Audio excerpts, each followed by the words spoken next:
Welcome to the next episode of Daily Persuasion. Just the other day, Ryan Routh's $150,000 bounty for Donald J. Trump was released. It was leaked out by the Department of Justice under the Joe Biden-Kamala Harris administration. Now, what is immediately interesting to me about this is, does anyone actually think he's going to pay? Probably not. That's the first thing that's interesting to me. The second thing that's interesting to me is the fact that so many people immediately upon seeing the story thought, oh, that's a fake. Obviously, it was just shots fired near the golf course. This didn't actually happen. This is not an assassination attempt. Obviously, the Trump campaign is going to blow this over. They're going to make a big deal about this. They're going to blow this up. They're going to blow this over. They're going to blow it way up out of proportion. They use the word blow a lot for some reason, probably some sort of Freudian slip there. And we now have confirmation that is not the case, that it was, in fact, via multiple sources, multiple reasons, that this character did, in fact, want to assassinate Donald J. Trump. And so we know that this is the second that we know of, even in recent, just in this past summer alone, assassination attempt. Of course, in 2016 in Las Vegas and in Dayton, there were situations, intense security risks. Now, this situation provides so many potentials for not just, as Scott Adams like to say, 2 movies on one screen, but infinite movies on separate screens. We're not even watching the same screens anymore. I don't think we're not even watching the same set of events because facts themselves aren't being reported anymore. Recall when in Butler, Pennsylvania on July 13th at 6:11 p.m. Eastern Daylight Time, when Trump was shot in the head, followed by 7 subsequent shots that hit 3 of his supporters there at the rally, and one of whom, Corey Compertori, tragically passed away, lost his life in that event. Recall how the news media portrayed that event. They said things like, Trump collapses on stage at rally. They said things like, former President Trump falls during security incident. And then if you listen to the broadcast or read any of these articles, these reports, the news establishment that's proudly unbiased and proudly centered would say things like, loud popping sounds were heard. Really? They would say, there seemed to be debris. These words were put out by the establishment media. Why were these words put out by the establishment media? These are visual. These are auditory. These are kinesthetic. He falls down, he collapses, he hits the ground. Now, the irony, of course, is that's what Joe Biden has been doing for the last 3.5 years, basically. And that has gone unreported. So we have, Trump falling. Okay, that plays into the Trump is a frail old man with dementia frame, or rather projected frame, that establishment media has been putting out, of course, to distract from Biden. Tucker Carlson has always said that whatever they're doing or are about to do or have been doing, they accuse you of. And they talk about there being debris. Oh, okay, so something falls, something fell. Popping sounds. Oh, and then they mentioned also, one of the mentions in the media was that there was a firework. Oh, okay, so it was fireworks, something fell and hit him, and then he fell over, something related and related to that. This was all put out immediately. It's first mover advantage. If you're familiar with first mover advantage, it's a principle from business in which the first company to get a product out, a type of product, or into a new market, or a new company in a brand new market, there's no company there before, any of those cases of the first, you have the advantage because now everything else is compared to you. You get there first, and people who like it and it's good enough, or it's superior to anything else that's come before, you've got them. Now, contrast that with, or rather compare that to, the Trump falls, struck by debris, firework sound. Rally goers leave rally early. This is what Kamala Harris has been saying and her affiliates recently. in the news that people leave her rally early, and then one person said, and some of them don't leave at all. And this is a big joke. Ha ha ha ha ha. Max Cernovich in 2018 asked a room full of reporters from mainstream news media, what about the violence against Trump supporters? And everyone laughed, right? Because it's funny. It's funny. So this is the reality. This is the reality. Watching entirely different movies.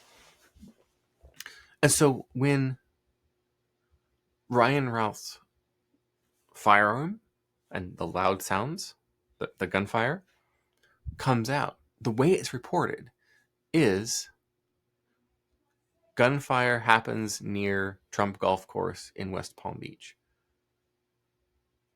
Okay, well, obviously, the Trump people are going to make up and make believe that this is an assassination attempt. Oh, go figure. They're going to make a big deal about this. Oh, boy. That's the interpretation.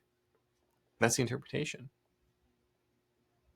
So what then is additionally interesting, the Department of Justice putting out this letter, publishing this letter, that came out on Monday the 23rd. What's going on here about this bounty? Why would they do this? Why would the Department of Justice, under the Biden administration, who is known for engaging in behaviors that resulted in not one but two assassination attempts against Trump, right? Because they've been repeatedly denying additional Secret Service protection going up to this. We also have suspicion related to Robert F. Kennedy Jr. when it took the first Trump assassination attempt for RFK Jr. to get coverage from the Secret Service. And then after endorsing Trump, it's immediately pulled, immediately afterwards, right? Oh, okay, they want him dead, obviously. But they want enough plausible deniability, right? It is a way of pulling a David and Bathsheba. Are you familiar with David and Bathsheba story? It's where, from the Bible, David is having an affair with Bathsheba, who is the wife of his soldier, his officer, Uriah. And what David does is David orders Uriah to go to the front lines with everyone, but he tells all the other officers to pull back and leave Uriah on the front line by himself. That is the Biden-Harris administration's strategy, in my opinion, relating to Donald Trump. It's a David and Bathsheba story all over again. Do you understand? This seems to be what the stakes are. Plausible deniability. Well, Uriah was taken out in battle, so what are you going to do? What are you going to do? It's not my fault. Not my fault. I mean, it's war. That's what happens in war, right? What seems to be the position is the Department of Justice under Joe Biden and Kamala Harris is advertising the bounty. They're advertising the $150,000 bounty. You recall how, following the Tennessee Christian school being shot up by a transgender individual, do you recall that? I think you do. Do you recall how there was much hullabaloo made over the individual's manifesto? You remember that, don't you? And do you remember how it was forbidden, it was prohibited to leak, to quote, publish, to do anything related to that manifesto months afterwards? And then finally, when the option came out, the parents and families of the deceased children, tragic situation, never should have happened. We need to look into this situation of how the past many dozen of mass shooters have something in particular in common. And you know exactly what I'm talking about. What's up with that? The parents did not want the manifesto released in order to prevent retaliation against that particular minority community. You can understand it. At the same time, given what's known what was in it, it was an anti-Christian, anti-family screed. It had nothing to do with bullying, allegedly, on the part of the shooter. Now, coming back to the Trump situation, I believe it to be an advertisement, right? I believe it to be an advertisement, given that the feds have not wanted this sort of stuff to be public, and now they do want this to be public. It's an advertisement. It's cover.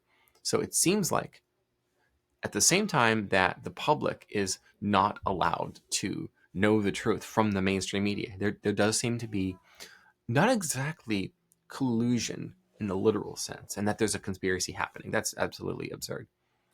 But what they are united in is belief system and in worldview.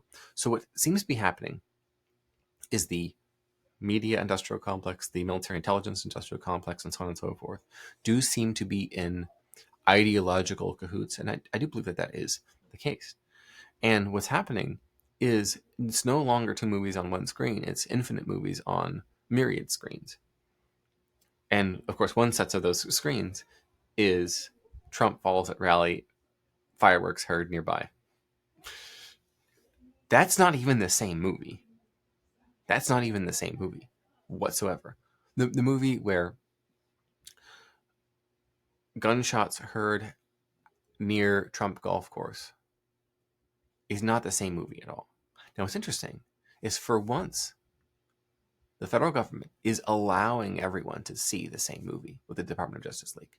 And it is my opinion that given the collapse of Kamala in the polls, the absolute collapse, the fact that she's now potentially going to be losing Democratic stronghold states, swing states that had previously been purplish blue, there seems to be a little bit of desperation going on. Seems to be. And it seems like this is the David and Bathsheba strategy. Letting it be known, letting it be advertised, marketed even, mass communicated, that there is financial reward for taking out Trump. That seems to be the purpose of the publicizing of this bounty. There will be a financial reward for those people who, or those individuals who take out Trump. That seems to be what the message is that they are sending. That's rough. That is rough. Now, do we know that? No, we don't. This is what's so interesting about the David and Bathsheba situation with Uriah, is that there's plausible deniability. But it took a prophet Samuel, to call out the BS, to call David, of course, using the parable of the sheep. Right? You're familiar with Samuel rebuking David in the story. You guys got to know your Bible, okay? Come on, open your Bible, dude. And Samuel tells the story of the one sheep owner who has many flocks, and then there is the one who only has the one sheep, and the owner of the vast flocks takes the one sheep from the one farmer, the one shepherd, the one individual who only has the one, and how unfair that is, and how that's so wrong. And of course, David is incensed and says that the owner of the many herds should be brought before him for justice. And then he says, "No, boy, that's you, Dave. That's you." What? Of course, David, being the king of Israel at that time, practiced polygamy plus concubinery, right? Which is basically sex slaves. I mean, come on, let's be real, right? Multiple wives, so on and so forth. And so the plausible deniability was called out. The purpose of this channel is to give you the spirit of Samuel the prophet. To endow a little bit of that spirit in you, to be able to see this stuff and call it out. Call it out to your friends and your family, particularly those who are all about shoring up our democracy, saving our democracy, right? They're watching a totally different movie. For those people who still believe Trump fell at rally, comma, fireworks heard nearby, comma, rally goers left early. That's one story. That's one story of the Butler, Pennsylvania, and that many people believe. There, of course, is a picture of the bullet whizzing past Trump's head. There's a picture of his bloody ear. There's a picture of the hole that the bullet left in his ear. Now there's a $150,000 bounty.